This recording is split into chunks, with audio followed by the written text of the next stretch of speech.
উপরে। তো দেখো কত সুন্দর ডিকম্পোজ হয়, কলার খোসার জৈব সার তৈরি হলো। বেগুন গাছগুলো মাশাআল্লাহ খুব সুন্দর হয়।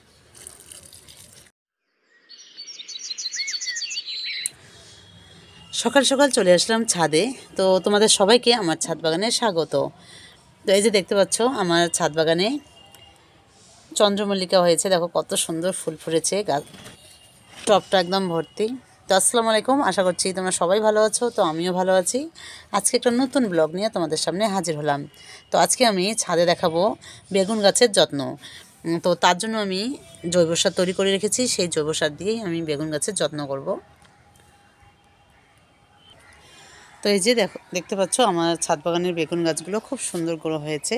তো গাছগুলো আমি দুদিন থেকে একদম পানি দিই না, তার একটাই কারণ হলো আমি গাছে জৈব সার ব্যবহার করব। তো তার জন্য তো মাটিটা যে শক্ত হয়ে গেছে দেখতে পাচ্ছ। তো আমি কি জৈব সার ব্যবহার করি আমার ছাদ বাগানে তোমাদের দেখাচ্ছি। তো তার জন্য আমি রেখেছি কলার খোসা ভিজিয়ে। তো কলার খোসা সেদিন আমি তোমাদের দেখিয়েছি, কলার খোসার একটা ব্যবহার, একটা ভিডিও দিয়ে বেগুন গাছের আমি কিভাবে আজকে যত্ন করি আর কি জৈব সার দিয়ে যত্ন করি সেটা দেখাচ্ছি। আমি এখানে নিয়েছি কলার খোসা।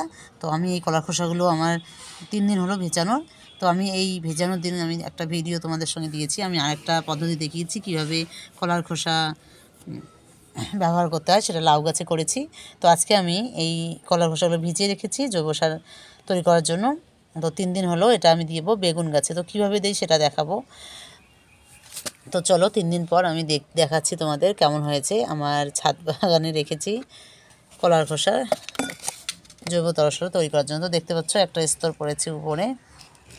তো দেখো কত সুন্দর ডিকম্পোজ হয়ে গেছে, মানে একটা খুব সুন্দর ফার্টিলাইজার তৈরি হয়েছে। তো এটা একটু ভালো করে নেড়ে চেড়ে দেখাচ্ছি। এই যে দেখো, তো মানে কলার খোসার যা পুষ্টিগুণ আছে সব এই পানিতে ঢুকে গেছে। তো এটা আমি আমার যত ছাদ বাগানে যে কটা বেগুন গাছ আছে সব বেগুন গাছে আজকে ব্যবহার করব। কারণ আমার ছাদ বাগানে যে বেগুন গাছগুলো আছে, বেগুন ফুল ফল সব চলে আসছে। তো এখন এই কলার খোসাটা যে জৈব সারটা সেটা খুবই দরকার আছে, এটা দিতেই হবে।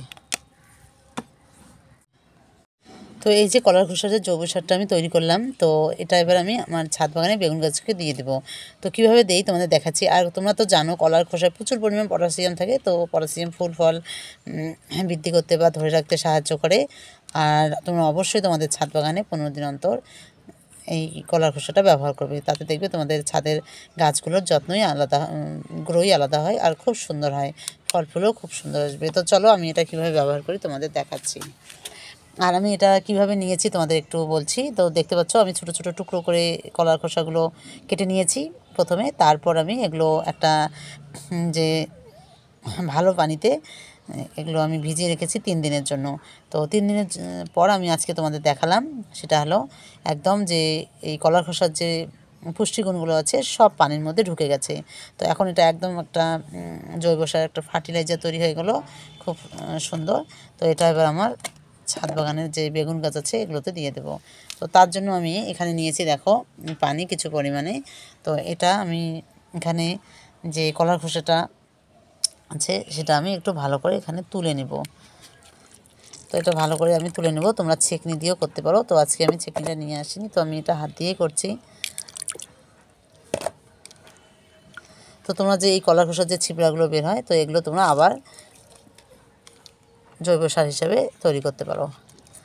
আর যদি তৈরি না করো তাহলে সেক্ষেত্রে তোমরা বেড তৈরি করার ক্ষেত্রে কাজে লাগাবে।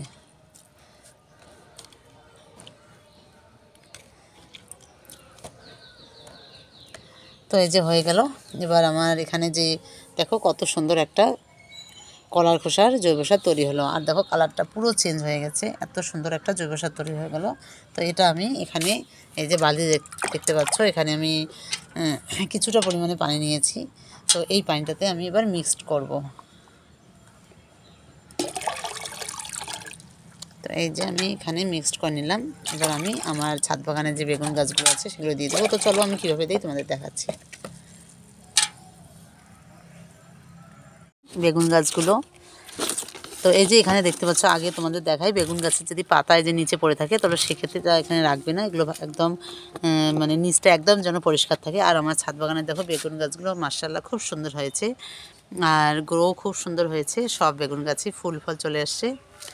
তো এই গাছগুলো যদি আমি যত্ন না করি তাহলে সেক্ষেত্রে আমি ফল পাবো না। তো এই যে দেখো এদিকে কত ফল বেগুন ধরেছে। তো এখনই এই জৈব সারটা ব্যবহার করা খুবই দরকার। আর 15 দিন অন্তর তোমরা এখন যদি জৈব সার ব্যবহার করো তাহলে দেখবে গাছের গ্রো খুব সুন্দর হবে, ফুল ফলও খুব আসবে। তো যাই হোক, এবার আমি এটা কীভাবে যত্ন করি তোমাদের একটু দেখাচ্ছি। তো এই যে দেখতে পাচ্ছ মাটিটা একদম শক্ত হয়ে গেছে। তো এটা আমি এই যে এরকম একটা আমার এটা আমি অনলাইনে নিয়ে এসেছি, হাত দিয়ে না করে আমি এটা দিয়েই করি। তো এটা দিয়ে একটু আস্তে আস্তে আমি মাটিটা একটু আলগা করে নেব, যাতে শেকড়ের ক্ষতি না হয়। তো এরকম করে আলগা করে নেবে মাটিটা, আর মাটিটা যেন একটু শক্ত হয়। আর এই যে নিচে যে পাতাগুলো দেখতে পাচ্ছ, এই পাতাগুলো রাখার কোনো দরকার নেই, এটা আমি তো ছিঁড়ে দিলাম। তো এই যে দেখো মাটিটা আমার পুরো শক্ত হয়ে গেছে বেগুন গাছের।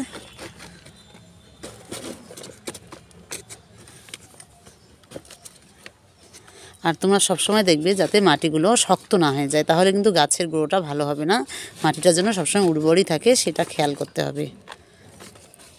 তো এই যে দেখো খুব সুন্দর হয়ে গেলো। তো এবার আমি এখানে যতটা পরিমাণে লাগে তো ঠিক ততটাই আমি আমার ছাদ বাগানে দিয়ে দেবো। এই যে দেখতে পাচ্ছ আমি এখানে এই এসে দিয়ে বয়ম দিয়ে 1 বয়ম দিয়ে দিলাম।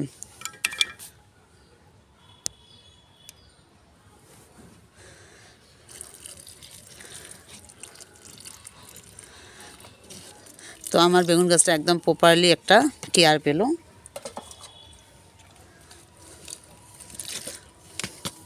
তো এই যে দেখো হয়ে গেল আমার বেগুন গাছের যত্ন। তো এরকম করে বাকি গাছগুলো আমি করে নিচ্ছি। তো তোমাদের ছাদ বাগানে অবশ্যই তোমাদের ছাদ গাছগুলো এরকম করে যখন ফুল ফল চলে আসবে তখন অবশ্যই গাছগুলো একটু এক্সট্রা করে যত্ন নেবে, তাহলে দেখবে ফল প্রচুর পাবে। তো এইদিকেও সেম মাটিটা শক্ত হয়েছে, কারণ আমি জৈব সারটা দেওয়ার জন্য আমি 2 দিন থেকে পানিটা দেই না, যাতে আমার জৈব সারটা ভালো কাজ করে বেগুন গাছে। তো নিচে যেন কোনো পাতা থাকে না বেগুনের, যে পাতাগুলো গাছ থেকে পড়ে সেগুলো যেন থাকে না, নিচটা যেন একদম পরিষ্কার থাকে।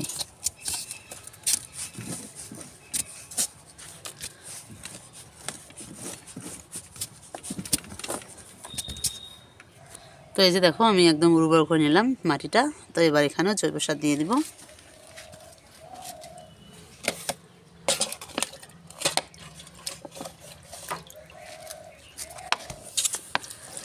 সব গাছের গোড়ায় আমি এরকম করে জৈব সারগুলো দিয়ে দিব।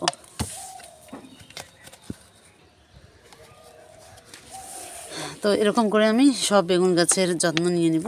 তো তোমরা এরকম করে তোমাদের ছাদ বাগানের বেগুন গাছের যত্ন নেওয়া শুরু করে দাও, আর তোমরা খুব সুন্দর ফলন পাবে তোমাদের বেগুন গাছে। তো ফাইনালি আমার এই যে সব বেগুন গাছের যত্ন হয়ে গেল। এই যে দেখতে পাচ্ছ সব বেগুন গাছের আমার খুব সুন্দর যত্ন হয়ে গেল। তো তোমরা এরকম করে তোমাদের ছাদ বাগানে যে বেগুন গাছ আছে এরকম করে যত্ন করবে। তো আজকের ভিডিওটা তোমাদের কেমন লাগলো অবশ্যই কমেন্ট করে জানাবে। আর আমার ছাদ বাগানের যে বেগুন গাছগুলো আছে সেগুলো তোমাদের কেমন লাগলো সেটা একটু আমাকে কমেন্ট করে জানাবে। আমার ভালো লাগে, কেউ ভালো কমেন্ট করলে আমার খুব ভালো লাগে। তো যাই হোক, এই যে দেখো কত বেগুন চলে আসছে আমার ছাদ বাগানে। তো মাশাআল্লাহ দেখেই ভালো লাগে, কারণ সব ছাদ বাগানে যখন সবজি আসে তখন সত্যি খুব ভালো লাগে। তো আজকের ভিডিওটা আমি এখানেই শেষ করছি। তোমরা সবাই ভালো থেকো, সুস্থ থেকো, আর তোমাদের সঙ্গে নেক্সট ভিডিওতে দেখা হবে। আর এখন আমি আমার ছাদ বাগানে বেগুন গাছে একটু যত্ন করলাম, তো এই ফুল ফলগুলো আর আমার গাছ থেকে ঝরে পড়বে না। তো আমি এরকম 15 দিন অন্তর আবার বেগুন গাছের যত্ন করব। আর 15 দিন পর যদি এরকম করে যত্ন করা হয় তাহলে সব গাছেরই গ্রো খুব সুন্দর হয়। তোমরা সবাই ভালো থেকো, সুস্থ থেকো। নেক্সট ভিডিওতে তোমাদের সঙ্গে দেখা হবে।